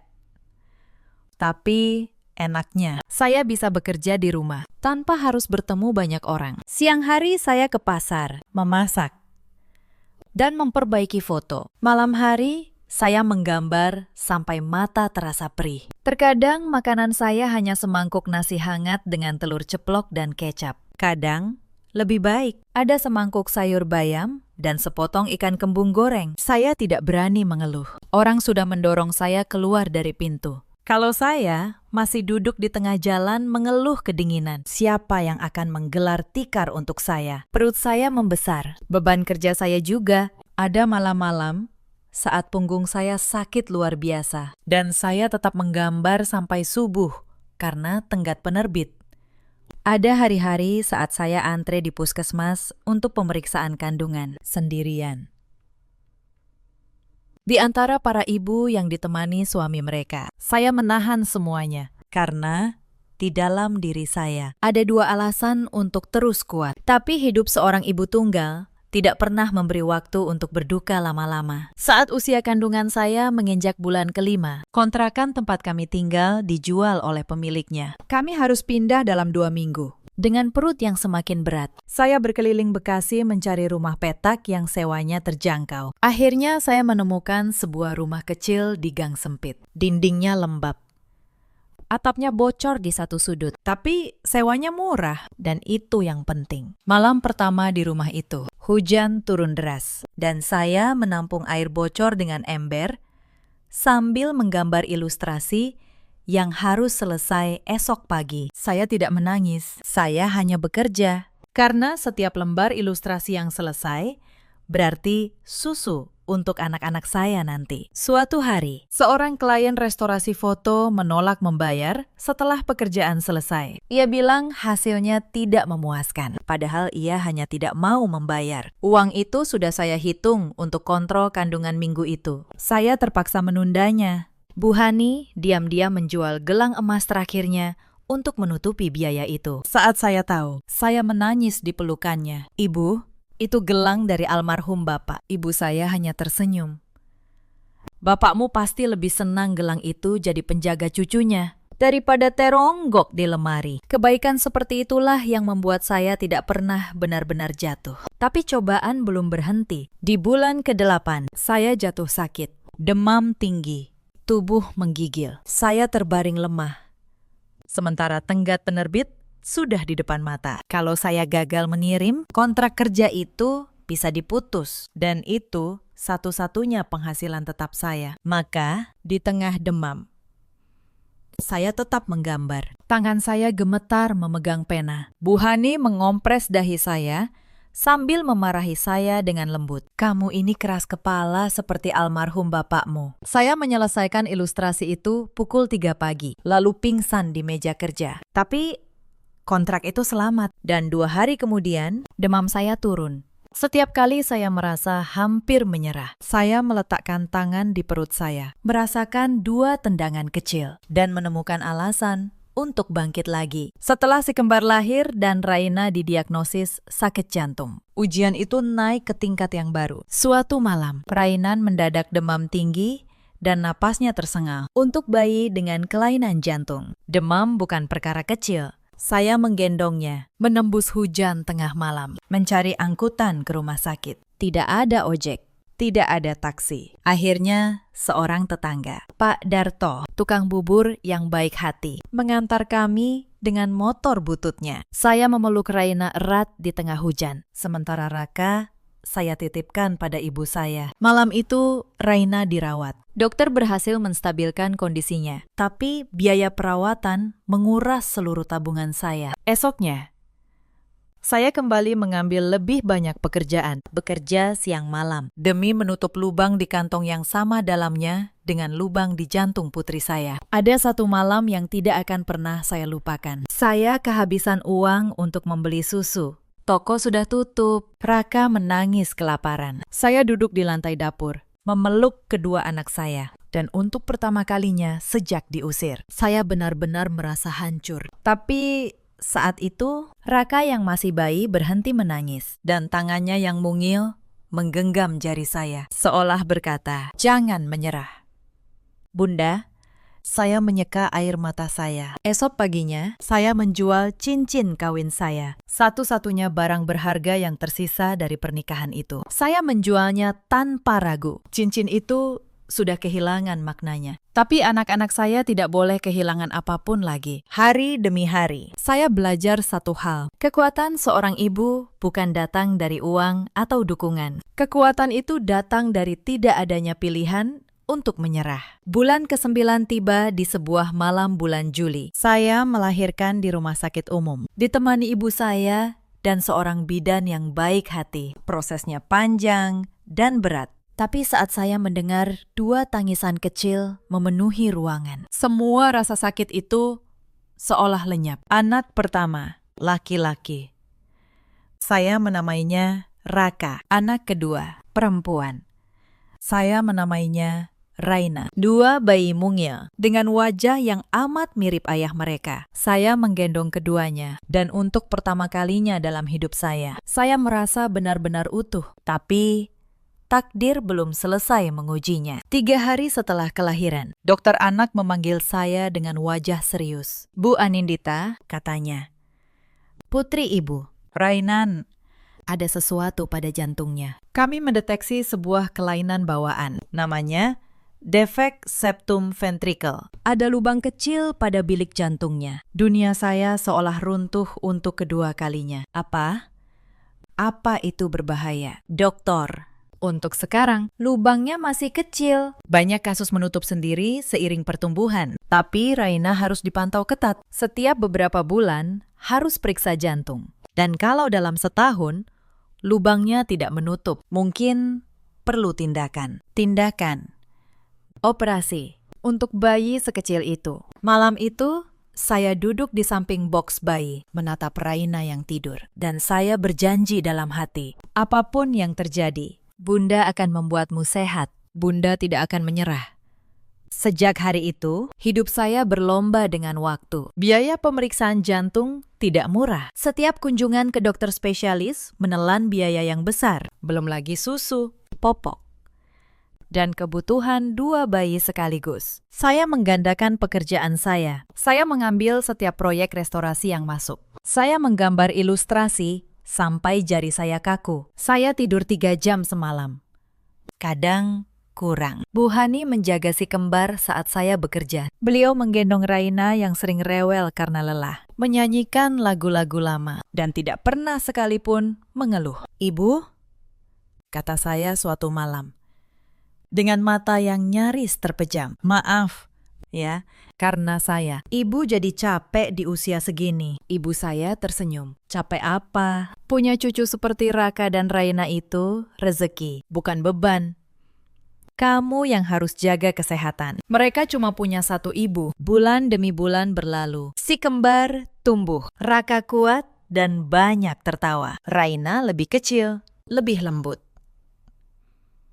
Tapi matanya hidup dan penuh rasa ingin tahu. Setiap 3 bulan, saya membawa Raina periksa jantung. Setiap kali, saya menahan napas, menunggu hasilnya. Setiap kali, lubang di jantungnya sedikit demi sedikit mengecil. "Bagus, Bu," kata dokter pada pemeriksaan terakhir menjelang ulang tahun pertama si kembar. "Lubangnya hampir menutup.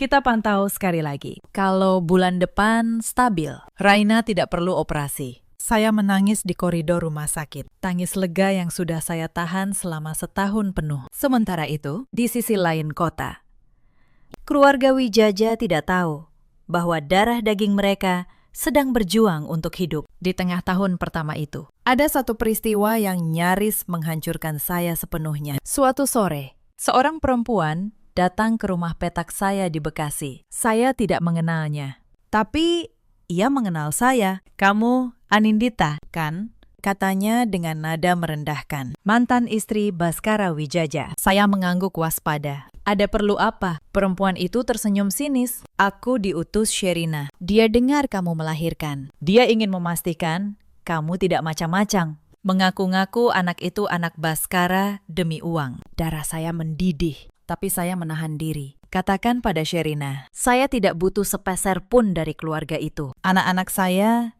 cukup punya saya." Perempuan itu melirik ke dalam rumah, ke arah 2 box bayi sederhana. "Hidup begini, kamu yakin sanggup membesarkan 2 anak? Salah satunya sakit-sakitan pula." Dengar-dengar, kalimat itu menusuk tepat di luka saya yang paling dalam. Bagaimana mereka tahu tentang jantung Raina? Rupanya tangan Sherina menjangkau lebih jauh daripada yang saya kira. Saya berdiri tegak di ambang pintu. "Pulang dan sampaikan ini.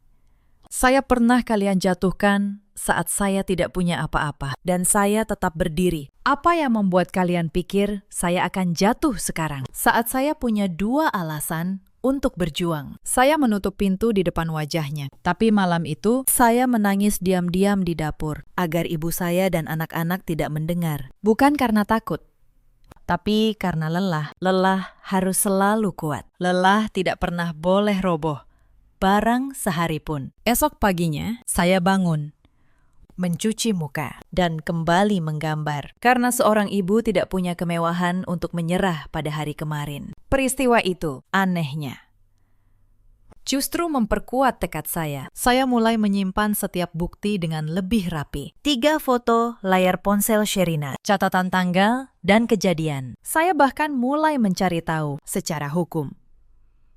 Hak apa yang dimiliki anak-anak saya andai suatu hari kebenaran terungkap? Saya menghubungi seorang pengacara, Bu Asih namanya, yang menerima konsultasi dengan biaya ringan untuk para ibu tunggal. Beliau mendengarkan kisah saya, lalu berkata satu kalimat yang saya simpan sampai sekarang. Bu Anindita, fitnah memang bisa menjatuhkan seseorang dengan cepat, tapi kebenaran sekali ia berdiri. Tidak ada kebohongan yang bisa merobohkannya. Simpan bukti ibu. Suatu hari, ia akan jadi senjata ibu. Kalimat itu menyalakan sesuatu di dalam diri saya. Saya tidak lagi sekadar bertahan hidup. Saya mulai bersiap untuk hari pembuktian. Kapanpun hari itu datang. Saya tidak tahu hari itu akan datang lewat sebuah bisikan dokter di koridor rumah sakit. Setahun kemudian. Sementara saya berjuang dalam diam. Ada perubahan yang perlahan terjadi di rumah keluarga Wijaja yang baru saya ketahui belakangan. Setiap kali Baskara melihat kursi kosong di meja makan, tempat saya dulu duduk, ada kehampaan yang tidak bisa ia jelaskan. Rumah itu menjadi sunyi tanpa suara. Saya menggambar di ruang tengah. Tanpa aroma masakan saya di pagi hari. Sherina mengisi setiap ruang kosong itu dengan kehadirannya. Tapi semakin ia memaksa, semakin Baskara merasakan ada yang salah. Senyum Sherina yang dulu tampak manis, kini terasa palsu di matanya. Dan ketika Bu Asih, sang asisten rumah tangga lama, akhirnya berani bicara, semua kepingan keraguan itu menyatu menjadi satu kesadaran yang menghancurkan. Baskara telah membuang permata dan menyimpan kaca yang berkilau. Tapi penyesalan datang selalu terlambat. Dan saat itu, ia bahkan tidak tahu di mana saya berada. Apalagi tahu bahwa dua darah dagingnya sedang tumbuh di sebuah rumah petak di Bekasi. Tapi takdir punya cara yang aneh untuk mempertemukan kembali yang pernah terpisah. Bukan hanya tubuh saya yang diuji selama tahun itu, hati saya pun diuji. Pada bulan ke-6 usia si kembar, sebuah surat datang ke rumah petak saya. Surat dari pengadilan. Tangan saya dingin saat membukanya. Ternyata Sherina, lewat seorang pengacara, mencoba menyebar kabar bahwa saya menelantarkan anak dan tidak layak menjadi ibu. Tujuannya jelas. Ia ingin memastikan saya tidak pernah punya celah untuk kembali pada Baskara. Bahkan, andai kebenaran terungkap. Saya membawa surat itu pada Bu Asih, pengacara saya. Beliau membacanya, lalu tersenyum tenang. Bu Anindita, ini hanya gertakan. Tidak ada satupun bukti yang mendukung tuduhan ini. Justru, kalau mereka berani melanjutkan, kita yang akan punya alasan kuat untuk balik menggugat pencemaran nama baik. Saya mengumpulkan semua bukti saya. Catatan medis Raina yang lengkap. Kwitansi setiap pembayaran rumah sakit. Surat keterangan dari penerbit tempat saya bekerja. Semua itu membuktikan satu hal. Saya bukan ibu yang menelantarkan. Saya ibu yang berjuang sampai titik darah penghabisan. Gertakan Sherina pun layu dengan sendirinya. Tidak ada gugatan yang berlanjut. Tapi peristiwa itu mengajarkan saya satu hal penting. Selama saya memegang kebenaran dan menyimpan buktinya dengan rapi, tidak ada kebohongan yang bisa benar-benar mengalahkan saya. Saya menyimpan map berisi semua dokumen itu di tempat yang aman. Map yang sama. Yang setahun kemudian akan saya bawa ke ruang tamu keluarga Wijaja. Dan saya buka di depan mata mereka semua. Malam itu, sebelum tidur, saya menatap kedua anak saya yang terlelap. Wajah mereka begitu tenang, begitu tak berdosa. Mereka tidak tahu betapa kerasnya dunia di luar sana memperlakukan ibu mereka. Dan saya bertekad, selama saya masih bisa berdiri, mereka tidak akan pernah merasakan dinginnya difitnah dan dibuang seperti yang saya rasakan. Saya mencium kening Raka. Lalu, Raina, saya berbisik pelan. Tidurlah. Nak, esok Bunda akan berjuang lagi untuk kalian. Ada satu kebiasaan yang saya bangun selama tahun terberat itu. Setiap malam sebelum tidur, saya menuliskan satu kalimat di sebuah buku tua. Kalimat tentang satu hal baik yang terjadi hari itu, sekecil apapun. Hari ini Raina tersenyum untuk pertama kalinya. Hari ini saya menyelesaikan 2 ilustrasi. Hari ini ibu memasak sayur asam kesukaan saya. Hal-hal kecil yang membuat saya ingat bahwa di tengah kegelapan selalu ada secercah cahaya kalau saya mau mencarinya. Buku itu kini hampir penuh.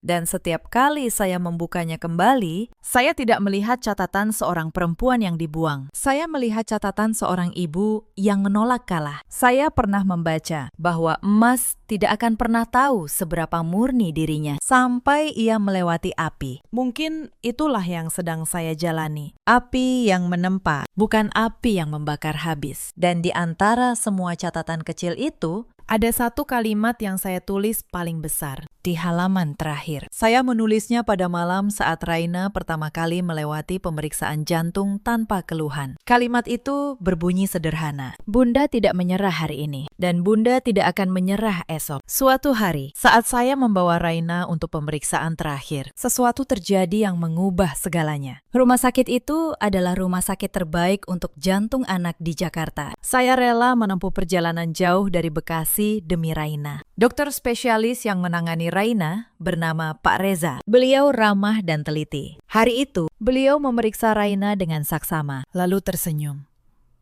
Bu Anindita, saya punya kabar baik. Lubang di jantung Raina sudah menutup sempurna. Putri ibu sehat, tidak perlu operasi. Saya memeluk Raina erat-erat dan air mata saya jatuh tanpa bisa saya tahan. Setahun perjuangan, malam tanpa tidur, antrean panjang, semuanya berakhir dengan satu kalimat ini. Tapi saat saya berdiri hendak pamit, Pak Reza menahan saya. Wajahnya sedikit berubah. Bu, ada satu hal lagi. Mungkin ini bukan urusan medis, tapi saya merasa perlu menyampaikannya. Saya menatapnya bingung. Beberapa minggu lalu, ada seorang pasien dewasa di lantai atas. Pemeriksaan jantung rutin. Dia kebetulan melihat berkas Raina di meja saya. Lalu dia bertanya banyak hal. Tentang ibu Raina. Tentang tanggal lahir si kembar. Jantung saya mulai berdebar. Saya tidak memberitahu apapun. Tentu saja. Itu rahasia pasien. Tapi orang itu meninggalkan kartu nama dan memohon. Kalau ibu dari anak kembar ini datang lagi, tolong sampaikan bahwa dia ingin bertemu. Pak Reza berbisik pelan. Di ujung koridor, dia menunggu hari ini. Bu, sejak pagi. Tangan saya membeku. Siapa? Dokter. Pak Reza menyebutkan satu nama. Baskara Wijaja. Dunia di sekitar saya seakan berhenti berputar. Saya menggendong Raina, menggandeng Raka, dan berjalan perlahan ke ujung koridor. Dan di sana berdiri seorang pria yang dulu pernah menjadi suami saya. Baskara terlihat lebih kurus, wajahnya lelah saat matanya menangkap sosok saya. Dan kemudian, dua anak kecil di samping saya. Tubuhnya seperti tersengat. Ia menatap Raka. Lalu, Raina. Wajah dua anak itu adalah cerminan wajahnya sendiri. Tidak ada yang bisa menyangkalnya. Anindita, suaranya bergetar. Mereka, apakah mereka? Saya tidak menjawab. Saya hanya menatapnya, dingin dan tenang, seperti yang sudah saya latih selama setahun. Mereka, anak saya, kata saya akhirnya. Hanya anak saya. Baskara terhuyung. Ia bersandar pada dinding koridor. Kenapa kamu tidak pernah memberitahu aku? Memberitahu apa, Mas? Suara saya tetap datar. Bahwa istri yang kalian buang seperti sampah sedang mengandung darah daging kalian. Untuk apa? Supaya keluarga kalian bisa menuduh saya lagi. Supaya Sherina bisa memfitnah saya lagi. Nama itu membuat wajah Baskara berubah. Sherina. Ulangnya pelan. Ya, Sherina. Saya menatapnya tajam. Apakah kalian akhirnya tahu kebenarannya? Atau kalian masih percaya saya berselingkuh dengan pria di foto itu? Baskara terdiam lama. Lalu ia berkata dengan suara serat. Aku tahu sekarang, Anindita. Aku tahu semuanya. Dan aku datang bukan untuk menyalahkanmu. Aku datang untuk memohon maaf. Ternyata, selama setahun ini, kebenaran perlahan terungkap di rumah keluarga Wijaja. Beberapa bulan setelah saya pergi, Sherina mulai menunjukkan warna aslinya. Dengan saya tersingkir, ia mulai mendekati Baskara secara terang-terangan. Ia bertingkah seolah dialah pengganti yang pantas. Tapi Baskara, meski lelah dan terluka, bukan pria bodoh. Ia mulai curiga pada sikap Sherina yang terlalu cepat berubah. Lalu suatu hari, seorang asisten rumah tangga lama, Bu Asih, yang dulu bekerja di rumah Wijaja, datang menemui Baskara diam-diam. Bu Asih sudah lama ingin bicara, tapi takut. Setelah ia berhenti bekerja, akhirnya ia berani. Mas Baskara, kata Bu Asih. Saya tidak bisa diam terus. Malam sebelum Mbak Anindita pergi, saya melihat Mbak Sherina mengetik pesan dari ponsel lain di dapur. Pesan-pesan untuk dikirim seolah dari Mbak Anindita. Saya melihatnya dengan mata saya sendiri. Baskara terguncang. Ia mulai menyelidiki. Ia memeriksa rekaman CCTV lama rumah yang masih tersimpan. Dan di sana terekam jelas. Sherina di kafe yang sama mengikuti Anindita. Lalu memotret dari sudut yang sengaja menyesatkan. Sherina di sebuah ruangan mengetik pesan-pesan mesra itu di ponsel kedua. Semua kepingan menyatu. Foto palsu, pesan palsu, fitnah yang disusun dengan rapi. Baskara membawa bukti itu kepada ibunya, Bu Dewi. Dan untuk pertama kalinya, wajah Bu Dewi yang selalu angkuh, pucat pasi. Tapi mereka tidak tahu di mana saya berada. Saya sudah pindah, mengganti nomor, dan menghilang dari kehidupan mereka. Sampai hari ini, di koridor rumah sakit, ketika takdir mempertemukan kembali. Saya mendengarkan semuanya dengan tenang. Tidak ada lagi air mata, tidak ada lagi amarah yang meledak. Hanya ketenangan dingin seseorang yang sudah melewati badai dan keluar lebih kuat. Jadi sekarang kalian tahu, saya tidak bersalah, kata saya. Lalu, apa? Kalian ingin saya kembali? Berpura-pura semua ini tidak pernah terjadi. Baskara menggeleng. Tidak. Anindita, aku tidak berhak meminta itu. Aku ingin bertanggung jawab pada anak-anak. Dan aku ingin kebenaran ini diluruskan di depan semua orang. Ibuku, Sherina, seluruh keluarga. Mereka harus tahu apa yang sebenarnya mereka lakukan padamu. Saya menatap kedua anak saya. Raka memandang Baskara dengan rasa ingin tahu. Raina memeluk leher saya, malu-malu. Saya berpikir lama. Lalu, saya berkata, baik, saya akan datang, tapi bukan untuk kembali pada keluarga itu. Saya datang untuk menutup buku ini sekali untuk selamanya. 3 hari kemudian, sebuah pertemuan keluarga digelar di rumah keluarga Wijaja. Saya datang dengan mengenakan pakaian sederhana. Tidak ada perhiasan, tidak ada riasan mahal. Saya datang sebagai diri saya sendiri, seorang ibu yang telah membesarkan 2 anak dengan tangannya sendiri. Di ruang tamu yang dulu pernah mengusir saya, kini berkumpul seluruh keluarga. Bu Dewi duduk di kursi utama, wajahnya tegang. Baskara berdiri di sampingnya, dan di sudut ruangan, Sherina duduk dengan wajah pucat, sudah merasakan badai yang akan datang. Saat saya masuk, suasana hening. Semua mata tertuju pada saya, dan pada 2 anak kecil yang saya gandeng. Bu Dewi bangkit dari kursinya. Untuk pertama kalinya, suaranya tidak angkuh. Anindita, ini cucu mama. Saya tidak menjawab pertanyaan itu. Saya membuka sebuah map yang saya bawa dan meletakkannya di atas meja. Sebelum kita bicara tentang apapun, kata saya, tenang. Saya ingin meluruskan satu hal yang kalian renggut dari saya setahun lalu. Kehormatan saya. Saya mengeluarkan lembaran pertama. Ini hasil tes laboratorium. 3 gambar dari sebuah ponsel kedua yang saya temukan di tas Sherina malam sebelum saya diusir. Di dalamnya tersimpan draft semua pesan mesra yang katanya saya kirim. Pesan yang menjadi dasar kalian menceraikan saya. Wajah Sherina memutih. Itu tidak benar. Aku tidak pernah. Saya mengeluarkan lembaran kedua dan ini hasil analisis nomor. Nomor yang dipakai mengirim pesan itu terdaftar atas pembelian tunai di sebuah konter dekat rumah ini. Rekaman CCTV konter yang sudah diminta oleh pengacara saya menunjukkan wajah pembelinya. Saya meletakkan sebuah foto di atas meja. Wajah Sherina jelas sedang membeli kartu SIM itu. Ruangan itu sunyi senyap. Bu Dewi menatap foto itu dengan tangan gemetar. Saya mengeluarkan lembaran ketiga. Dan ini, rekaman CCTV rumah ini sendiri yang dipulihkan oleh Mas Baskara. Sherina mengikuti saya ke kafe. Sherina mengetik pesan. Semuanya terekam. Sherina berdiri tiba-tiba. Tubuhnya bergetar. Kalian percaya pada dia? Dia cuma tukang gambar miskin. Aku. Cukup. Sherina, Suara itu datang dari Bu Dewi. Wajah beliau yang dulu selalu dingin pada saya, kini penuh amarah. Tapi amarah itu tertuju pada Sherina. Selama setahun ini, Mama menutup mata, kata Bu Dewi dengan suara pecah. Mama menolak percaya pada bukti yang dibawa Baskara. Karena Mama malu mengakui, Mama telah menghancurkan menantu yang baik. Tapi sekarang, di depan mata Mama sendiri, Sherina, apa yang sudah kamu lakukan? Sherina jatuh terduduk. Air matanya mengalir. Tapi kali ini, bukan pura-pura. Aku hanya ingin posisi itu seharusnya jadi milikku. Baskara, kekayaan ini. Semua.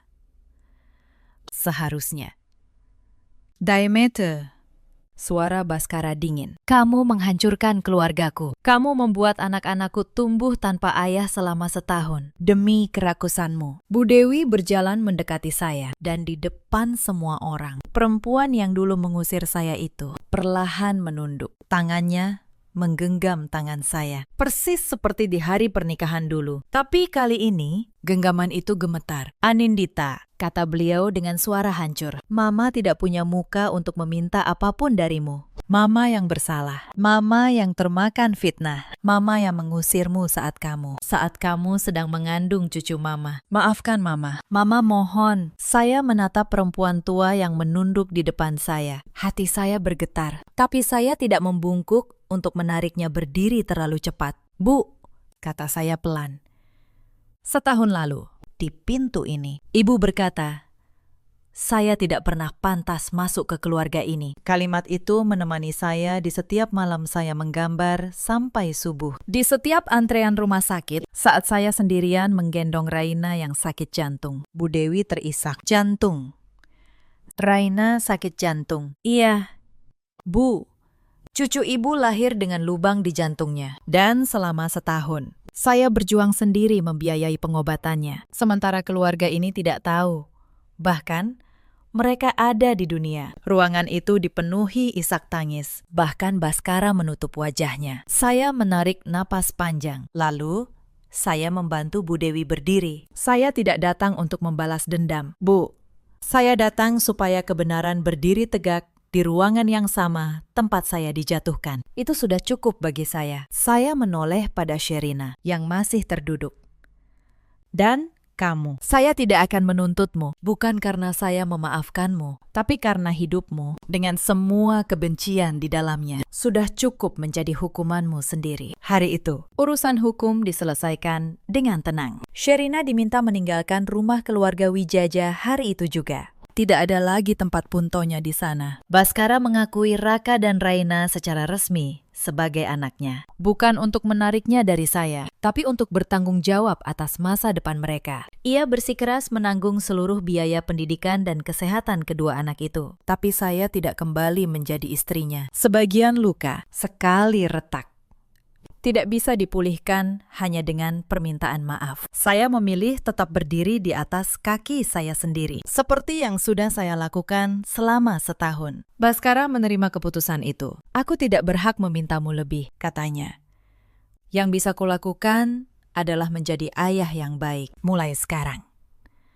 Dan menjadi orang yang tidak akan pernah lagi meragukanmu. Bulan-bulan berikutnya, hidup saya perlahan menemukan kedamaian. Saya tetap tinggal di Bekasi bersama ibu saya. Pekerjaan ilustrasi saya semakin dikenal. Dan penerbit mulai memberi proyek yang lebih besar. Saya tidak lagi tidur 3 jam semalam. Si kembar tumbuh sehat dan ceria. Raina, yang dulu lahir dengan jantung yang rapuh, kini berlari-lari di halaman. Tertawa paling keras di antara semuanya. Baskara datang berkunjung setiap akhir pekan. Pelan-pelan, Raka mulai menerimanya. Raina butuh waktu lebih lama.